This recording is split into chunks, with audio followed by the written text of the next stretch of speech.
मैंने ये सीखा है कि सरकार के द्वारा जो भी संचालित योजना है उनका लाभ सीधा आम जन तक पहुँचाना है। वहाँ की जो रोशनी निकली वो रोशनी सीधे अंतिम व्यक्ति तक पहुँचे, बीच में वो किसी को रोकने के लिए मैं मतलब स्पष्ट संदेश है जनता को, ये नगर पंचायत ही रहेगा, नगद पंचायत नहीं हो किसी सूरत में। ये सबको पता भी है और मैंने ऐसा करके दिखाया भी है।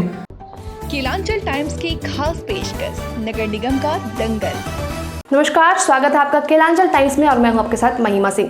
जैसा कि आप जानते हैं और हमारे चैनल के द्वारा भी आपको हम प्रतिदिन ये जानकारी देते रहे हैं कि नगर पंचायत चुनाव की घोषणा हो चुकी है और इसी कड़ी में हमारी टीम सिंधेश्वर मधेपुरा पहुंच गई है, जहां पर हमारी बात राजेश कुमार झा उर्फ पप्पू झा से हुई, जो कि भावी नगर पंचायत अध्यक्ष प्रत्याशी हैं।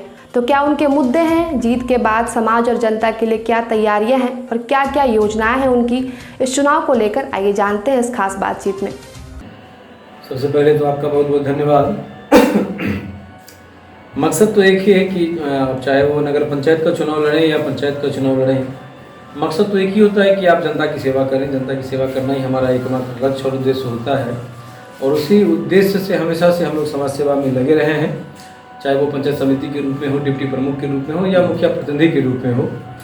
हम लोगों ने हमेशा इस बात का प्रयास किया है कि सरकार के द्वारा जो भी फंड है, जो भी उपलब्ध संसाधन है, उसका अधिक से अधिक उपयोग जनता के हित में कर सके और हम लोगों ने ऐसा किया भी है। और आगे भी नगर पंचायत में अगर जनता ये मौका देती है तो निश्चित रूप से सरकार के द्वारा जो भी सीमित संसाधन उपलब्ध कराए जाएंगे, निश्चित रूप से उसका अधिक से अधिकतम लाभ आम जनता तक पहुंचाने की हम लोग ईमानदारी पूर्वक कोशिश करेंगे, इसमें कोई दो राय नहीं। चलिए, जनता पप्पू जी को वोट क्यों करेगी? वोट क्यों करे? इसलिए क्योंकि सबको पता है कि सबसे बड़ी दो बात है। सबसे पहली बात है कि वो डेवलपमेंट, विकास के लिए वोट करे, विकास जो कर सके समाज में निष्पक्ष तरीके से, चाहे वो किसी भी जाति धर्म का हो, किसी भी मोहल्ले का हो, किसी भी वार्ड का हो, वो बिना ये देखे कि किस जाति में किस धर्म में है, ये देखे। आप 1 से लेकर 10 तक अपने कामों की अब लिस्ट बना देते हैं और अगर उसमें प्राथमिकता के हिसाब से जो काम सबसे जरूरी हो, चाहे वो किसी वार्ड में हो, किसी जाति, किसी संप्रदाय, किसी धर्म की, किसी मोहल्ले में हो, जो सबसे आवश्यक हो उस नगर पंचायत में वो काम वहाँ पे हो, ये हमारा सबसे पहला प्राथमिक उद्देश्य होगा। इस तरह से डेवलपमेंट के जो काम है, सड़क है, नाला है, नालों का निर्माण है, उसके बाद साफ सफाई है, रोशनी की व्यवस्था है, मार्केट में जाम की समस्या को समाप्त करना हमारा उद्देश्य। प्राथमिकता के तौर पर अगर लेंगे सड़क, नाले, साफ, तो अगर 10 काम आप जनता को बताएं जो कि आप करने के लिए सोच रहे हैं। देखिए, सबसे पहली बात तो आवागमन सुलभ हो, उसके लिए तो पंचायत के मुखिया के रूप में, प्रतिनिधि के रूप में हम लोगों ने अपने पंचायत के लगभग 95% सड़कों का हम लोगों ने वो पक्कीकरण हम लोगों ने कर दिया है।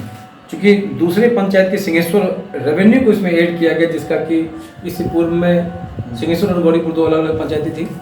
अब गौरीपुर का जो रेवेन्यू विलेज है, 13 वार्ड पहले थे, उसमें 11 वार्ड का रेवेन्यू विलेज हमारा था, गौरीपुर का वो आ गया है। सिंहेश्वर 13 वार्ड का था, उसमें 6 वार्ड इसमें आ गए हैं। तो उस जगह की स्थिति ठीक ठाक, काम तो सब लोगों ने किया है, लेकिन लगता है कुछ और काम करने की ज़रूरत है वहाँ। तो आपने प्राथमिकता पूछी कि 10 काम की प्राथमिकता में, तो सबसे पहला प्राथमिकता तो रहेगा किसी भी जगह कच्ची सड़कें ना बचे संपूर्ण नगर पंचायत में। चलिए, कच्ची सड़क एवं नाली का निर्माण, पक्की नाली का निर्माण और नालों की समुचित निकासी की व्यवस्था हो और हम कोशिश करेंगे वो सभी नालों को आपस में इंटरकनेक्ट करके उसका पानी इस जगह गिराया जाए, ताकि उस जगह भी फिर गंदगी हो। चूँकि अभी सारी पानी बाबा के मंदिर के पीछे नाले वहाँ नदी में गिरती और वहाँ दुर्गंधयुक्त वातावरण बना रहता है। ये कोशिश भी होगी कि पानी की निकासी भी हो और कम से कम इस तरह से वहाँ पर कुछ सिस्टम डेवलप किया जाए जो उसकी दुर्गंधयुक्त या कि सब वातावरण डेवलप ना हो, उसको हम लोग कंट्रोल कर सके। ये प्राथमिकता रहेगी, ये सड़कें और नाला। इसके अलावा दूसरा, सड़कें हैं, नाला है, रोशनी की व्यवस्था है, रोशनी की, और हर एक घर से कचरा उठाव की। मैंने पंचायत के तौर पे 2 से ढाई पंचायतों, 2 से ढाई वार्डों में हम लोगों ने गौरीपुर पंचायत में कार्ड की व्यवस्था की थी। वो रिक्शा जाता था, ठेला जाता था, 2 सफाई कर्मी हम लोगों ने दिया था और हर घर से हम लोग कचरा का उठाव करते थे। ये मैंने प्रयोग के तौर पे अपने पंचायत में किया था 2 से ढाई वार्डों में। इसको कंप्लीट रूप से जो अभी नगर पंचायत में नए 12 वार्ड बने हैं, इन 12 वार्डों में इस प्रयोग को लागू करेंगे और बिल्कुल सफलतापूर्वक लागू करेंगे। गीले और सूखे कचरे का अलग अलग डस्टबिन हर एक घर में दिया जाएगा। गीले कचरे का हम लोग उसका जो भी होता है उसका वो हम लोग अलग प्लांट लगाने की कोशिश करेंगे, ताकि उसका वो यूटिलाइजेशन उसको खेतों में किया जा सके। जो सूखा कचरा है उसको जो एक डंपिंग एरिया बना के उसको बर्बाद, जो क्या बोलते हैं उसको, डंपिंग यार्ड बना के उसको हम लोग कैसे डिस्ट्रॉय हो सकता है वो करें। 5वां, हर एक बिजली खंभे कम से कम अगर हर एक जगह ना हो सके तो कम से कम जो महत्वपूर्ण जगह हैं हमारे, चौराहा है, तिराहा है या दोराहा है, हर जगह कम से कम महत्वपूर्ण जगह पे कम से कम रोशनी की व्यवस्था, पर्याप्त रोशनी की व्यवस्था हो जाए। और एक सबसे बड़ी बात कि यूरेनियल की व्यवस्था हमारे मार्केट में। आप देखिएगा, एक तो मार्केट बहुत छोटा सा हमारा है, एक पूरा मेन रोड है, मंदिर रोड है, पोस्ट ऑफिस रोड है, शांतिवन गली कहा जाता है, सत्तू वाली गली है, दुर्गा चौक का एरिया है, यूरेनियल की व्यवस्था कहीं नहीं है। तो ये इस यूरेनियल की व्यवस्था करना हमारी प्राथमिकता में उसको शामिल रखेंगे। बस स्टैंड, यह एक भी अस्थायी बस स्टैंड नहीं है। आप देखेंगे तो रोड के किनारे बस स्टैंड, बस लगा रहता है और उन बसों में यात्रियों के अभी जिला परिषद के द्वारा उसका डाक किया जाता है, 17 लाख 18 लाख 20 लाख रुपये लेता है, लेकिन आम पब्लिक को बैठने के जो पैसेंजर हमारे हैं उसके बैठने की कोई सुविधा नहीं है। आप देखेंगे पब्लिक बैठेगी कहाँ, ना कोई शेड है, यात्री शेड है कहीं पे, बस रोड पे खड़े रहना है, रोड पे चलना है, रोड पे चले जाना है। ऑटो की विभिन्न तरह से अलग अलग 6-7 यहाँ पे वो है, ऑटो स्टैंड है, अनधिकृत कह लीजिए, जो भी करिए वो अलग अलग बस स्टैंड है, सॉरी ये वो ऑटो स्टैंड है। उन सभी जगह ऑटो स्टैंड को व्यवस्थित रूप से करना है, उन सब का अलग अलग जगह पे व्यवस्थित करना है, सब ऑटो स्टैंड व्यवस्थित रूप में आ जाए। बस स्टैंड की जगह को हम लोग सेलेक्ट करेंगे ताकि सभी बसें अपनी निर्धारित जगह पे जाएं और बस अपने सुचारू स्थान से चले।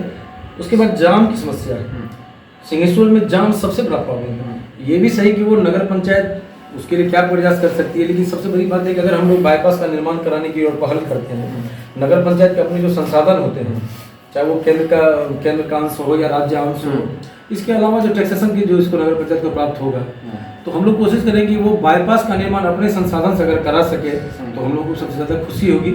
साथ ही साथ ये भी प्रयास रहेगा, चाहे वो राज्य सरकार की जिन विभाग के द्वारा वो हो, चाहे वो ग्रामीण कार्य विभाग हो या प्रधानमंत्री ग्राम संपर्क योजना के तहत हो, हम लोग कोशिश करेंगे कि मार्केट के बाहर से बाहर ही हम लोग गाड़ियों को निकासी करने की व्यवस्था कर सके ताकि वो रोड जाम की समस्या से निजात हो सके। क्योंकि बाबा का मंदिर है यहाँ, महाशिवरात्रि के मेले में सावन में काफ़ी बड़ी भीड़, बहुत भीड़ उमड़ती है, जबकि उन दिनों की तो बात छोड़ दीजिए, रविवार के दिन और बुधवार के दिन स्थिति ऐसी बन जाती है कि यहाँ पे लगता है कि आपको पार करना मुश्किल हो जाएगा। तो ये भी एक प्राथमिकता में रहेगा। उसके बाद हम लोगों ने ये तय किया है, सरकार के द्वारा जो वृद्धावस्था पेंशन की स्कीम है, हम लोगों ने अपने पंचायत में लगभग 60 साल से ऊपर के व्यक्ति को लगभग पेंशन, हमको लगता नहीं शायद तो बचे हुए होंगे, अगर होंगे तो वो नजर में आएंगे तो हम उनको करवा देंगे। और जो भी वीडियोज़ हैं, जो विधवा पेंशन के लाए हुए लोग हैं, तो इस तरह के जो भी कहीं बचे हुए होंगे उन सब लोगों को हम लोग पेंशन के लाभार्थी भी बनाएंगे। और एक सबसे महत्वपूर्ण चीज़ वो है गरीब लोगों को पक्के घर की व्यवस्था करना। ये एक बहुत बड़ा समस्या हम लोगों के साथ है, क्योंकि एक लिमिट संसाधन आपको मिलता है पंचायत में भी, आपको एक उसका लिमिट होता है, आपको एक साल में 30, 40, 50, 60 एक लिमिट आता है, उतना ही आपको देना है। और जितने लोगों को देते हैं उतनी संख्या पर अगली बार गरीब उतने तैयार हो जाते हैं।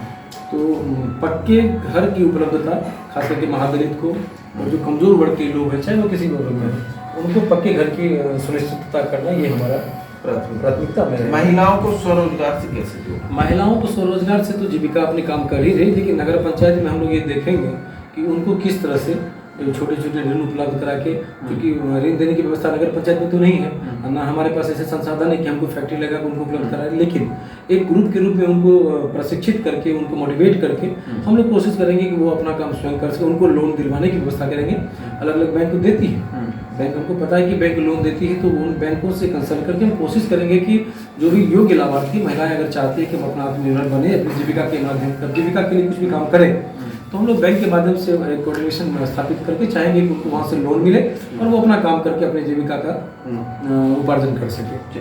इसी युवाओं के लिए क्या सोच? युवाओं के लिए सबसे इम्पोर्टेंट यहाँ पे स्टेडियम नहीं हमारे, एक मवेशी हाट का मैदान है, मवेशी हाट का मैदान में बुधवार को मवेशी का हाट लगता है, और आप अगले दिन सुबह में जाएंगे, क्योंकि हम लोग क्रिकेट प्लेयर रह चुके हैं, आप जाएंगे तो गोबर से भरा पड़ा रहता है, उसी मिट्टी गोबर है। स्टेडियम के पूर्व में हम लोगों ने, चूँकि यहाँ ट्रस्ट की जमीन काफ़ी सारी, यहाँ बिहार सरकार की जमीन उपलब्ध बहुत कम है, ये यहाँ पे समस्या है। फिर भी हम लोग एक प्रयास करेंगे कि कम से कम एक इंडोर स्टेडियम तो निर्माण निश्चित रूप से हम लोग करा सकें इस कार्यकाल में, ताकि जो भी इंडोर गेम है उसका हम लोग करवा सकें बच्चों के लिए। इसके काम तो अपने सभी एक एक करके नागरिक में ये करो। क्या आपके चुनाव जीतने के बाद नगर पंचायत रहेगा या नगद पंचायत रहेगा? नगर पंचायत ही रहेगा, और ये नगद का तो इतना बड़ा मेरे से विरोधाभास चलता है कि मेरे पंचायत में अगर आप पता करेंगे तो जितने भी उस तरह के लोग थे जिसको लोग दलाल और निचोलिया अपना कहते थे, वो सारे लोग लगभग समाप्त हो गए हैं। वो सभी लोग मेरे विरोध में खड़े होते हैं, और मैं ऐसे लोगों का विरोध जानबूझ कर लेता हूँ, क्योंकि मैंने ये सीखा है कि सरकार के द्वारा जो भी संचालित योजना है उनका लाभ सीधा आम जन तक पहुँचाना है। वहाँ की जो रोशनी निकले वो रोशनी सीधे अंतिम व्यक्ति तक पहुँचे, बीच में वो किसी को रोकने के लिए मैं अलाउ नहीं करता। मतलब स्पष्ट संदेश है जनता को, ये नगर पंचायत ही रहेगा, नगद पंचायत नहीं होगी। किसी सूरत में, ये सबको पता भी है और मैंने ऐसा करके दिखाया भी है।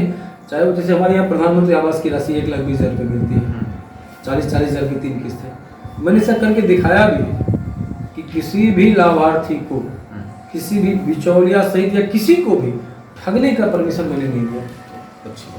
जनता से क्या करें?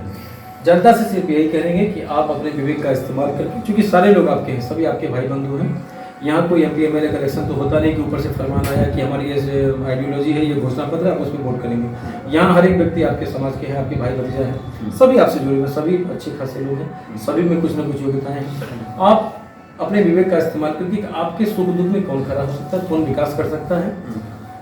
मैंने विकास की बात तो की थी, तो अगर आपने आम जनता से कुछ अगर मुझे अपील करने को कहा तो ये भी ज़रूर कहूँगा कि उनको पता है मेरे बारे में, औरों के भी बारे में, जो विकास कर सके निष्पक्ष तरीके से उन तक सरकारी योजनाओं का लाभ पहुंचा सके, साथ ही साथ जो आपके सुख दुख में हमेशा शामिल हो सके, जो आपके सुख में आपके दुख में समय दे सके, आपके साथ शरीक हो सके, ऐसे प्रतिनिधि को आप चुनें। इन्हीं बस इतना ही सारा अपील है।